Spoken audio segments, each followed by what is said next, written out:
Oh my, it looks like Hertha has gone back to her duties, and Glenfiddia is away somewhere too. Has our dear cutie taken complete charge of the drink stand? Wonderful.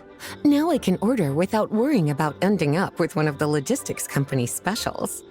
The type of drink that keeps you awake all night, leaving you no choice but to pass the time working.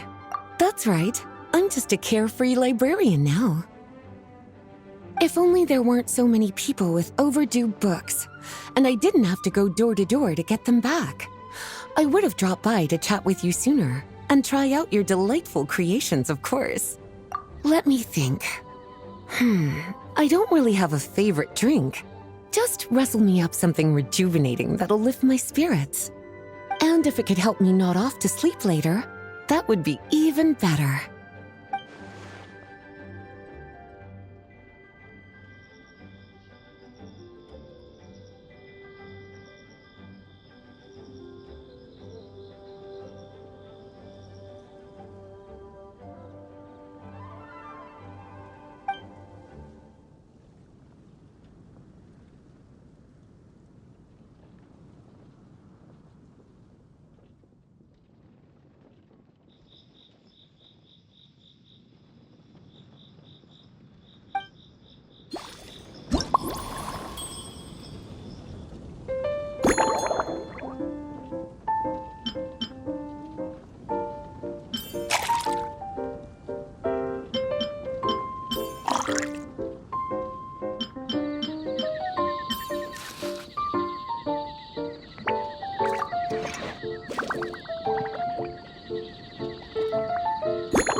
Here's a snow-kissed dawn. I hope you like it. It's delicious, cutie. Pleasantly tart, sweet, but not cloying, smooth on the palate, with a refreshing aftertaste. If anything, though, I seem to be feeling a little more energetic than I'd like. Perhaps you've unwittingly unraveled Glenfiddia's secret and concocted an even more effective pick-me-up? Don't worry, there's no rush. Your eyes are aglow with curiosity, as though you have many more questions to ask. Let's chat for a while. Take your time. Inspiration will come soon enough.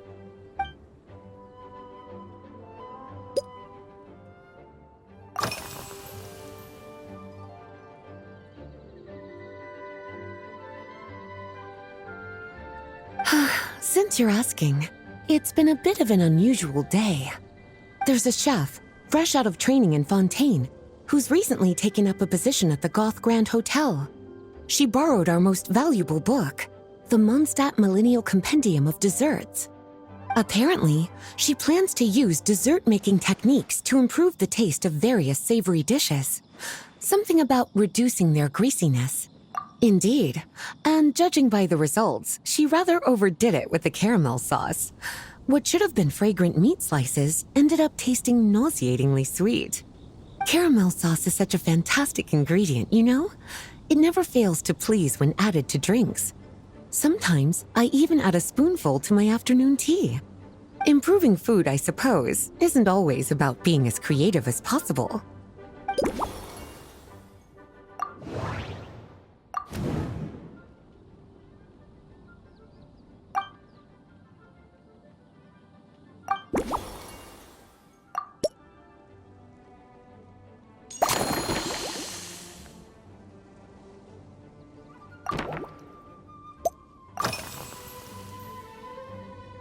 Oh, this?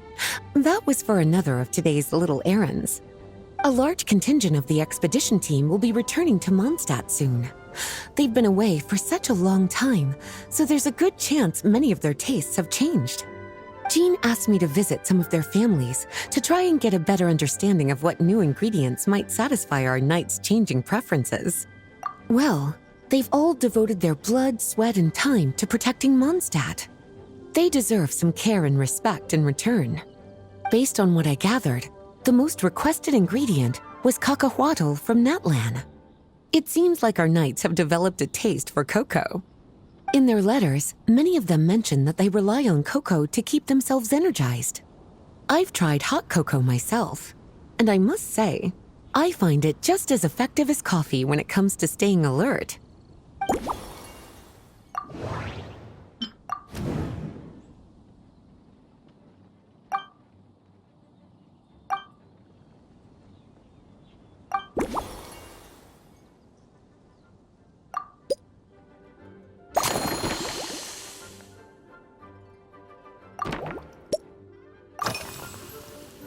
Surely you're not suggesting I'd take this opportunity to sneak off on a little countryside wander. You caught me. My investigations into Mondstadt's lesser-known drinks took me to Dawn Winery, where I had a little chat with the head housemaid, Adelind. On my way back, I ran into Emmetall out on patrol. She'd encountered some monsters she didn't know how to deal with, and in her desperation, asked for my help. I accompanied her on a detour to Wolvendom to teach some raving hounds a lesson. It's been a while since I've had such an invigorating workout.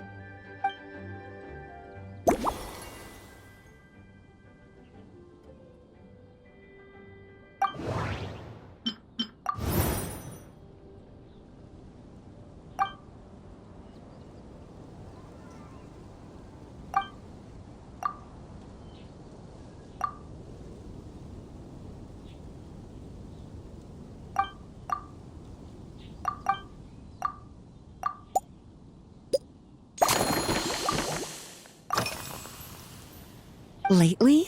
So careful with your wording, cutie. Is that because you think that I, too, might have changed since we last met? Or simply because you can't remember? Not bad at all. A flawless answer.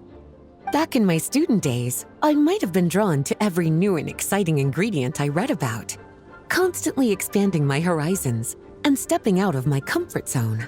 But now, I've grown accustomed to a life of comfort and routine.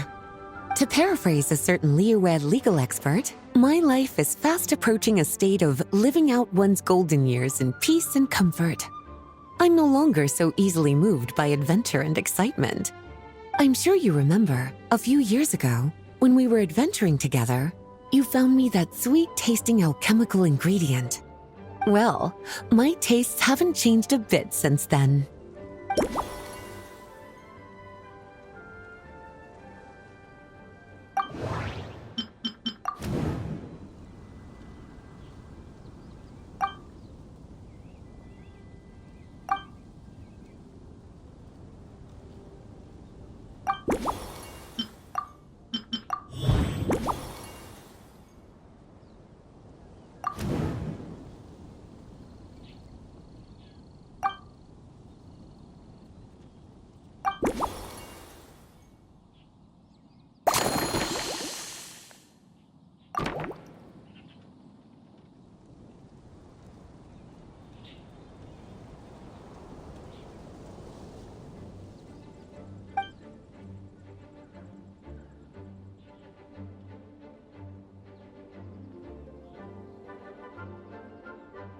As expected, cutie, your brilliant mind has grown even sharper.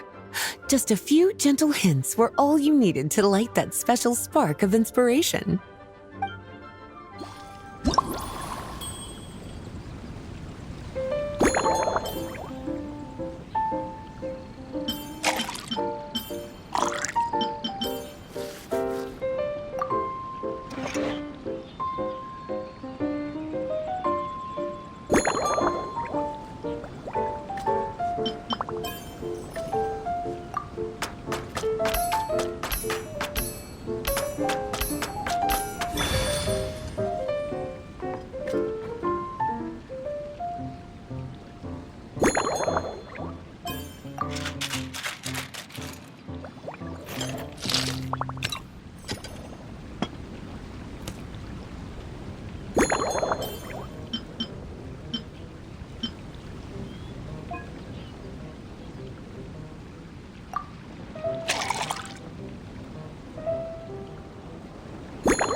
Finished.